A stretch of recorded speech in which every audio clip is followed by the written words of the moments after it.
Hi everyone and welcome to my channel. I hope you're all well. It's quite a dull. It's quite a dull day today. I nearly couldn't get that out then, and it was not even really a tongue twister, is it? I've been waiting for the light to improve, and I don't think it's going to improve any more than this today. So I'm just going to crack on and hopefully this will come out okay.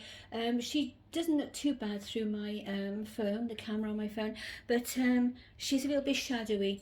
But I think we'll go on because we want to do the challenge and get on with it for the day, isn't it? There we are. Move her down a little bit. Hopefully you can see her okay. There you go. She's all wrapped up. This is how she slept last night, bless her. In the rocker napper in the living room, all snuggly. She's near a window, so it does feel quite chilly when you get close to it. So she's wearing her Peter Rabbit jacket and little bonnet and booties I knitted for her. If you can hear crunching and munching, Lexi's just come in with a chewy biscuit, and she's munching on it.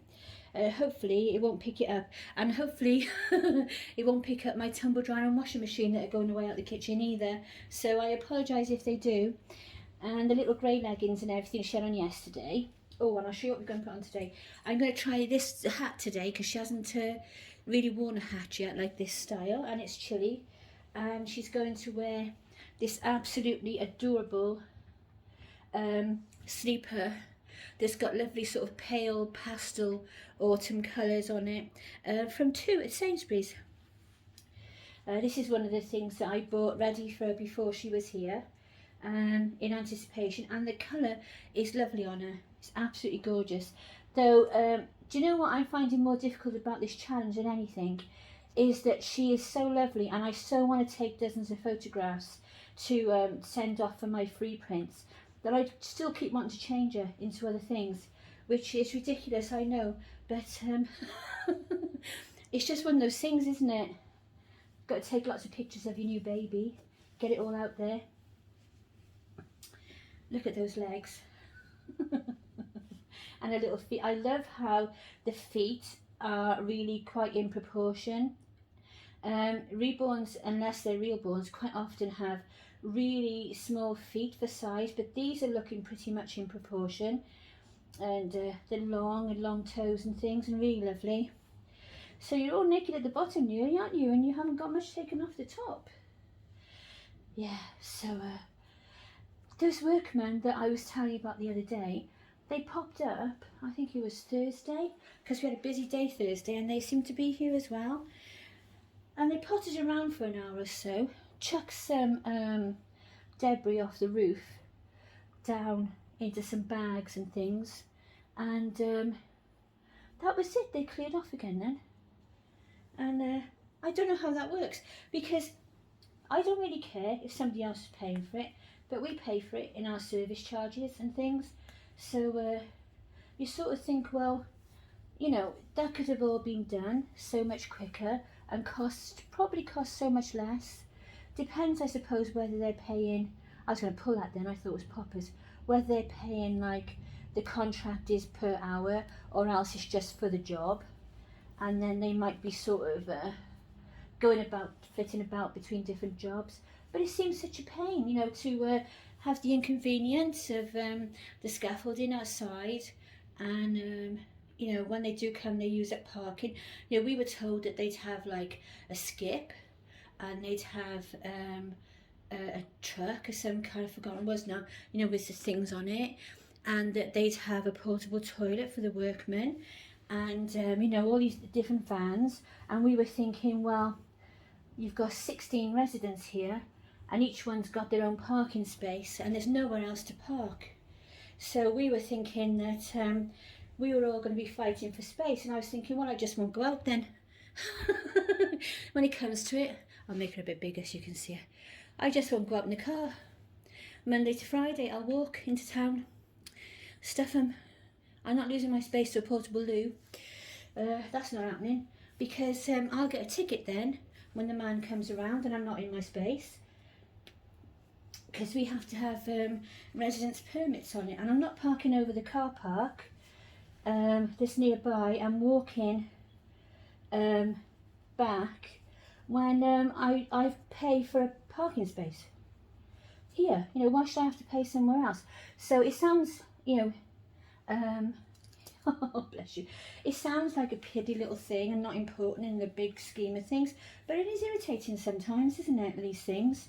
And you know, I'm not one to make a fuss. I'm usually more patient than anything, because I found, you know, generally in life, you know, I do have my moments. As people who know me are probably laughing right now, but you know, you just got to try and let things go, haven't you, in life? Because and especially being Buddhist as well, because it's basically about, like, don't worry about it, it's their problem type attitude, isn't it, all the time?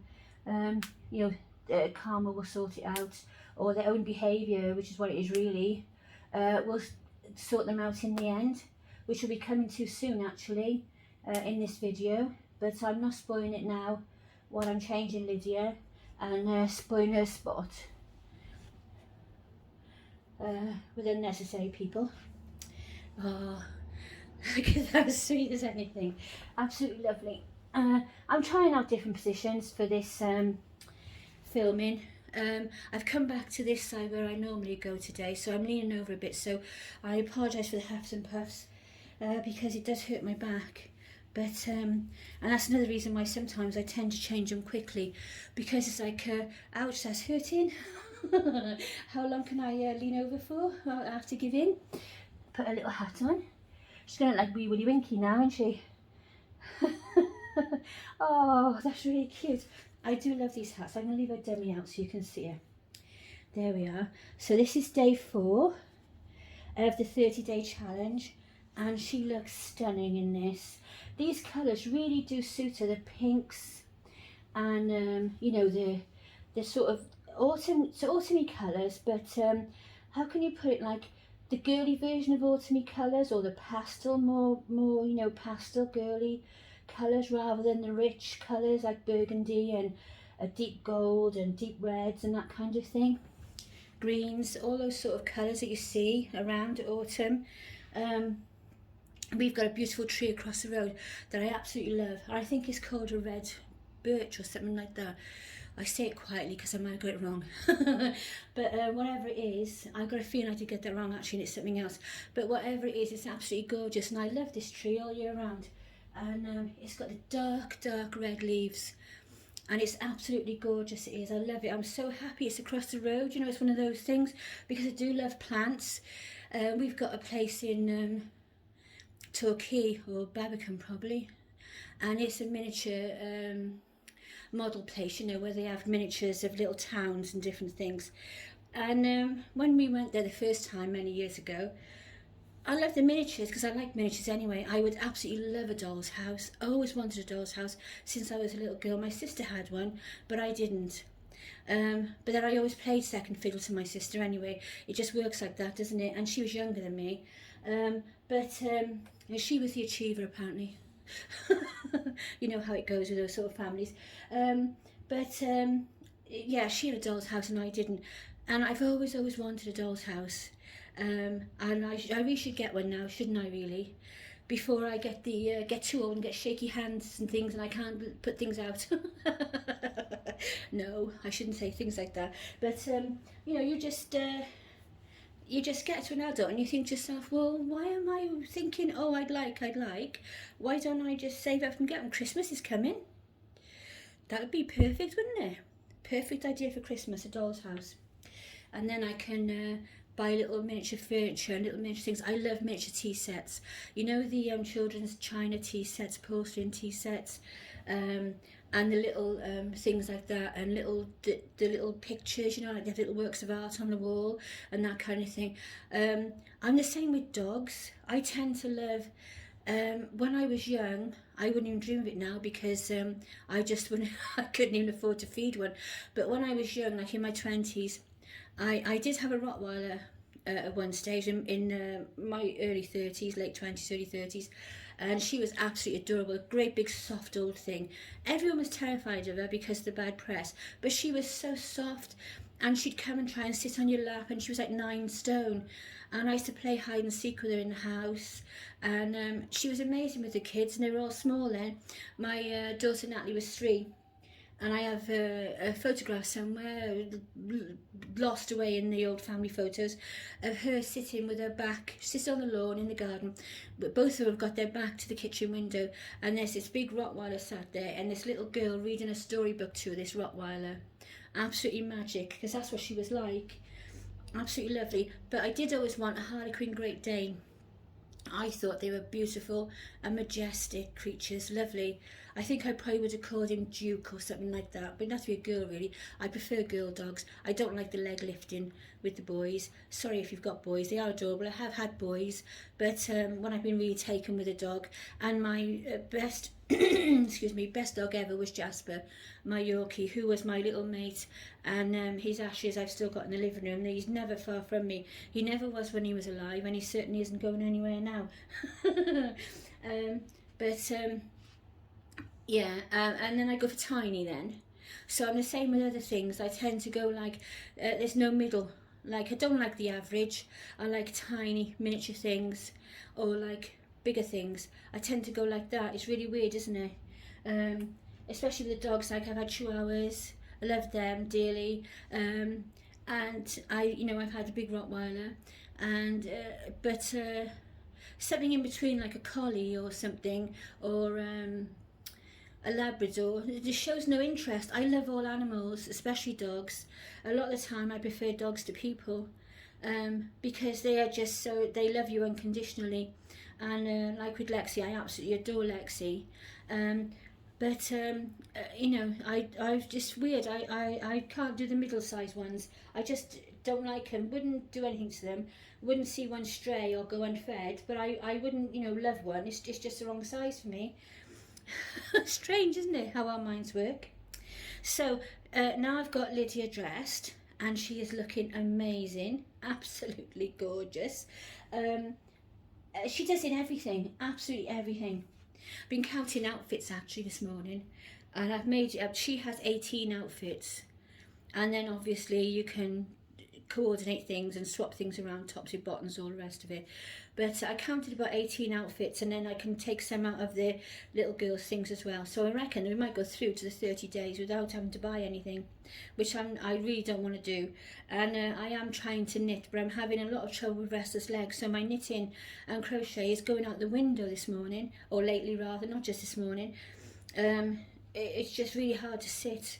So that is driving me nuts. Absolutely nuts. So so I have to have a serious topic as well. And I went onto Instagram yesterday. I don't go on Instagram all the time. Quite often I'll send a photo across, and then I don't actually go on the site as such, if you see what I mean. I just send a photo if I think it's cute, or if I haven't put one on for a while, I think, oh, I'll pop a nice picture of Abby or one of the babies on Instagram. And of course I wanted to share my new baby as well on Instagram, like we do, share with all our friends. And I went on there yesterday, and I was just flitting about, and I saw in the feed a picture of my Ava, my Angelica, my child-sized doll come up. And I thought, that's funny, because I didn't put that on. There's a picture I put on, but not for ages, a couple of weeks maybe. And then I saw it was put on by somebody else. So I'm going to put some screenshots, because I've learned how to do that now, at the end of this video, because it is a potential scam. I went onto the site, and this person is Brenda and some numbers, and I forgot to write them down, but I will give all the info underneath. And I just want to protect the community. I don't want any newbies coming into the community and wanting to buy something and thinking that these are examples of her work, and on Instagram, more than anywhere, it's not Pinterest where you have boards and you collect photos up of things you like or you would like and this sort of thing. It's Instagram where you put your own photos up. So she's actually stealing my intellectual property by taking these photos without my permission, and I am not happy about it one bit. And more than that, I don't want anyone to be scammed, which is even worse. I can ignore this person and just let everyone know that they're my photos. And if you follow me, you probably recognise them anyway or thought they were familiar. But there are loads and loads of photos on there, and I did screenshot a few going down, take a few screenshots, because I think it would be important if you had a look to see if your babies were on there. because she's got a lot of babies on there. I definitely recognise one that was from Bush and a Peck from her photos, because it's distinctive, and I've seen their website enough times. I recognise that, but there's other photos on there, and it's very mixed, lots of different photos, and I'm sure that people will recognise some of their own babies on there, and you can report it to Instagram. If you go in and click on to report, and it will say something, and then it says inappropriate, and if you click on inappropriate, you can click on that it's your intellectual property and not theirs. So I would highly recommend you do that, because we don't want this person scamming other people, and I cannot stress highly enough that this needs to be stopped. It goes on too much in the community, and I don't want anybody else paying out hundreds of pounds thinking that they're going to get a different baby than what they're going to get, if they even get one. In the long run, they might not even get a baby. It could be one of those. So if she's doing it for any other reason, then when I'm tough, take them down, and look, they're mine, not yours. If you don't, you haven't asked me, so don't touch my photos, thank you. So I don't want to spoil the post. I hope you enjoy, Lydia, but it is really vital that we keep each other informed in the community of anything that's going on, and hopefully this will be resolved soon by Instagram, because every single photo of mine, I have reported to Instagram that she's stolen my intellectual property, and if your babies are on there, I would recommend you do the same. So sorry to end on such a low note, but then at the same time, like I say, it is highly important that we keep each other updated and we know what's going on. So I hope you enjoyed seeing Lydia today. I'm sorry it's a bit shadowy, but she's still gorgeous in anything, isn't she? So take care, everyone.